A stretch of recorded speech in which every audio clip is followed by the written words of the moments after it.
If people have a sense that they are in a position to help turn this huge thing around a little bit, doing their own little bit, then that gives them hope, and with hope we can do anything. The earth is not just for us to squander, it's something to be looked after. And we were talking before, I've got grandchildren, you've got grandchildren, and I keep thinking about what kind of a world are they going to live in. Well, I'm in North Northumberland. I'm in the village of Belford, where an environmental group has taken up the challenge of climate change. The group is known by its acronym B.E.S.T., Belford Energy Saving Together, but is it succeeding? Is B.E.S.T. doing its best for Belford? Have you two heard of B.E.S.T.? No. No. No. I think I have, yes. Yes. So, do you think saving energy is important? I certainly do, yes. I think it needs to be controlled a lot more now, you know. If we start right at the beginning of Scripture, Genesis, and we look at the implicit relationship and explicit relationship between people, our Creator, and the world around us, people around us, and the earth itself, then there's a very clear injunction there that we should be good stewards of God's good earth. The village could be virtually self-sufficient, I think. This prominent building in Belford was initially built with energy saving in mind. Yeah, we moved in 1989 when I retired, and we started planning over the next year. And in those days we were interested in energy saving, so we tried to build a house that was, in those days, was the right sort of standard. And in fact it's insulated, it's got to the standard. The big conservatory that we built on, the idea was to use solar heat as much as possible. What we're doing here in a small village that is about 700 houses. Well, with me now is Diana Herbert. Diana's convener of B.E.S.T. Tell us something about B.E.S.T. We're aiming to save 10% of our energy within a 1-year period. Electricity flows into Belford, as with any other village, but has it always been the case? But after we had a blizzard in 2001 and the power went off for 3 days, we managed to get enough interest to do something about it. We were getting a power cut every fortnight. Now we're getting about 2 a year, which is what we're aiming at. Yeah. Well, I'm now sitting in one of the greenest houses I've ever been in, most energy-saving devices I've ever seen. We're in the home of Tom and Karen Byrne. We're just north of Belford. In fact, Karen joins me now. Karen, tell me about all these wonderful gadgets you've got and the energy saving that you get through. Well, we had a project with a group of teenagers to create an eco-friendly house. My husband and I were youth leaders with the Wildlife Trusts, and the teenagers came along to us and said they wanted to create a green house. And they started to research looking into as many green ideas as they could think of. And it was their research that we used to create 2 very eco-friendly cottages. So we've made their cottages into eco-friendly holiday cottages. We've got smaller things in the cottage, an energy meter, an electricity meter, which will tell you how much electricity you're using. Little things like suggesting that people use a short program on the washing machine, a 1/4 of an hour program for when children have come back from the beach and they have sandy, dusty clothes. That's all you need.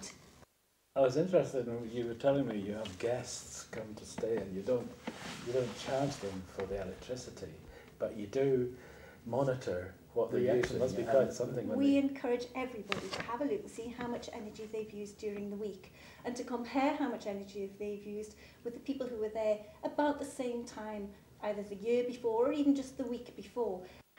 Karen took me to see the cottages and the changes she and her husband Tom have made. So this is Newt Cottage, isn't it? And I wonder, what is that little window in the corner there? Well, once the teenagers had thought about how to create energy to keep the house warm, they then needed to think how to keep all that energy inside the house, all that warmth. Right. So they've insulated it extremely well, and that's sheep's wool insulation, which is a very eco-friendly form of insulation. Really? But that's just to show you? That little panel is to show you the sheep's wool insulation, so people can see what is behind the walls. B.E.S.T. committee member Duncan Roberts gave some advice on the changes to the cottages. What we're trying to do with groups like this is to make people aware, make people prepared for the kind of changes that are probably going to be happening, and try and build in the kind of systems that will enable people to live the kind of lives that we've been used to, but without this heavy reliance on fossil fuels. This is science, isn't it? It People is. don't know about this science, though, and so it's your job really to tell us Well, that's where you the great find thing. out these things. That's the great thing about the cottages. People can come along and see it in action and see that it really does work. Because you're not going to take a step into the unknown. You need to see things in practice first. Do you think groups like B.E.S.T. would be helpful to you then? Probably would, yeah.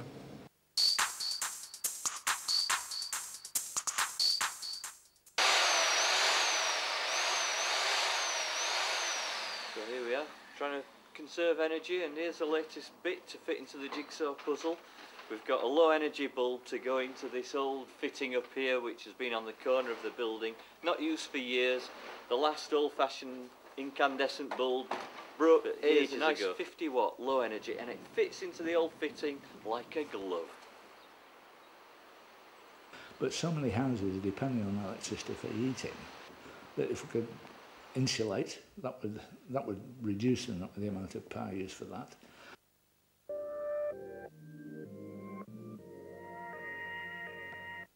Well, from Hunting Hall, we're back in Belford. We're with a couple of the stalwarts of B.E.S.T. with us. First of all is David Herbert, of course, the local URC minister, and Roy Dodds, ex-school teacher and one of the founding members of the committee. Roy, where did it all start? Why did it all start?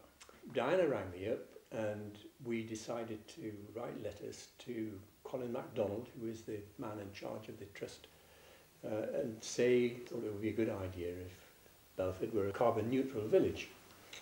There were many organisations in Belford which could work together to help the village to be more conscious of energy use. Driving your car less, stuff like that, yeah.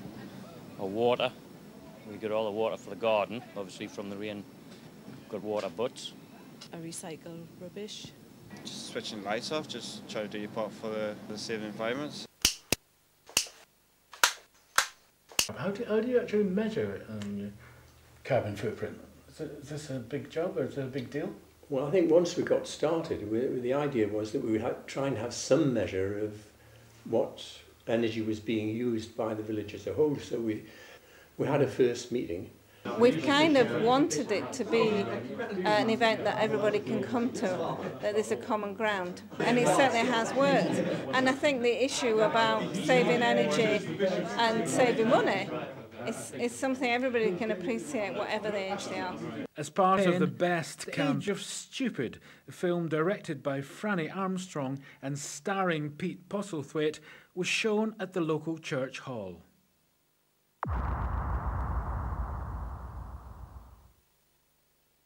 It was a brilliant film. I actually found it quite scary, to be honest. I mean, it's shocking, really shocking. It's really made me want to change my lifestyle a little bit. I think it's not just for people in the country. Everyone needs to hear this. Everyone needs to know it. I think it's a very good film, and I think a lot more people should see it because it's a really important film. We've got to get the message across for the sake of our great grandchildren. If I'd ask you, just tell the doubters, tell the sceptics, the deniers, just one message. What would you say to a global warming denier? You know, it'd be silly if in 50 years' time we were saying, well, I wish we'd had a few more wind turbines. I think we need to do what we can do now while we've still got the opportunity. And I would just say to people who think, oh, well, it's far too big a problem. I can't, what can little me do about it? You know, I might as well just carry on as I am. I would say to those people, you are part of the problem. This is a huge issue. It's not a dress rehearsal. We only have the human race once on this planet, and we need to sort it out now, not in another life, but also to say to people, there is hope, we can do something about this, and here's the proof. Oh, thanks very much, chaps. Actually, we're going to meet another member of B.E.S.T. now. We're going to one of the village's industries down at Coastal Grains. We're going to speak to Terence Pardo. We use diesel, gas oil, or kerosene, and electricity are the main energy users that we have here. Started in 1982, Coastal Grains is a farming cooperative owned entirely by farmers for the benefit. Like all industry, any part of industry, energy is a huge part of the costs of the company, and they can easily run away with you if you're not very careful. As happened last year when the price of fuel went up to $147 a barrel. It is estimated that industry on the Belford industrial estate uses as much power as the whole of the village put together. David Morrison. The industrial side are very aware of this. They could be the focus for developing things even further. But we've also looked at anaerobic digestion and various other schemes that we have. What it has to be, as far as industry is concerned, it has to be profitable. And anaerobic digestion, what's that? Explain that to us. It's been explained to me rather like being the inside of a cow, that it generates methane gas, the cow does, as everybody knows, and you use the gas to generate the electricity through a gas turbine, or burn it, or whatever you want to do. You can use manures, you can use grass, you can use grain if you want to. That's all fairly expensive pastime. John Baker Creswell went across to Germany to look at various systems with a team from over there. We've had a couple of presentations on AD to the board, so that is probably a way which we might well go in the future. Oh, definitely, yes. Why do you think it's so important? I think everybody should do their little bit. What do you think of climate change? It's obviously happening. You see it on the telly all the time. Last night on the TV, the glaciers in Waterloo, they're all melting, and I think it's frightening, actually. And do you think it's important to save energy? Do you think for it might the future. affect our climate? Oh, definitely. More for the environment, for the global warming. You know, so what do you think it's doing to global warming? It's not helping. The time is running out. The electricity generation that this country relies on is now dependent on very old coal-fired power stations. Down the coast at Camas, many people are opposed to the construction of a coal-fired power station. But what about Belford itself? Do you think Belford is making a worthwhile contribution? I think yes. it is. Yes. Yeah, it is. When it comes to the big stuff like the big wind generators and things, then we've got a problem because people will not tolerate whopping wind generators all over the place. One of the most controversial at the moment probably is wind farms. We've certainly looked at those, and I think that is an option. Not one of these big windmills that we have, but certainly the smaller ones. I work at a recycling centre where people bring that thing in and everything's recycled. And obviously unplugging TVs, only boiling a little bit of water and not a full kettle full. Turn your thermostats down. All our light bulbs, radiators all lagged, boilers. And what do you do about it? Very little.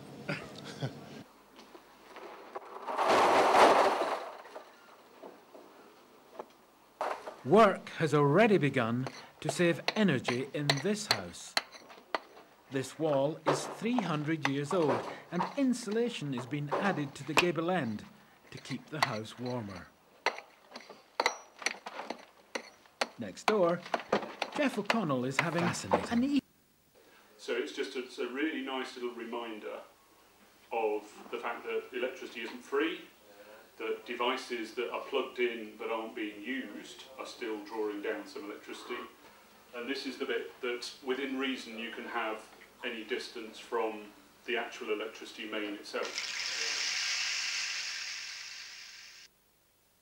What about your shower, the wee man in the shower? Oh, the little man in the shower. It's called a shower drop meter.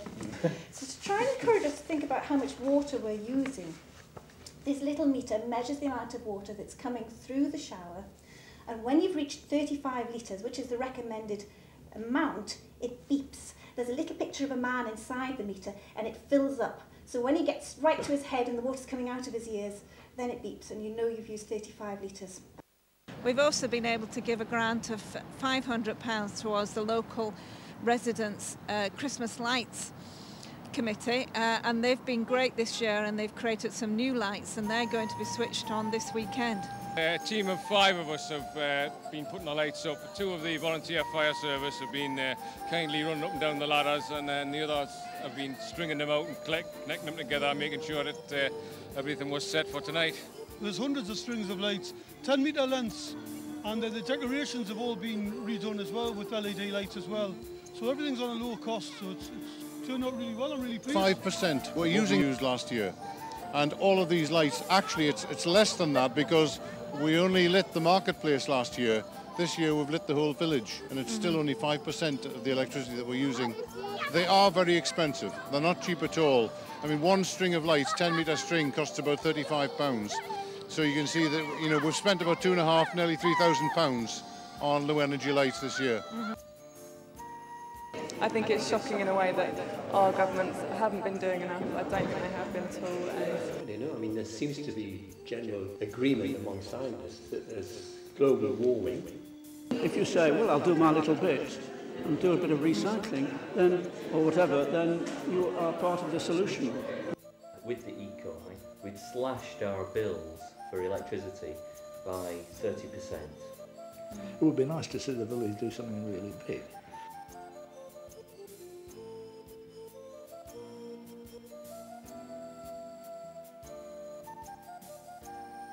It just might be enough to help save the planet. It might just be enough to help save you money on your energy bills. But in any case, saving energy, you know it makes sense.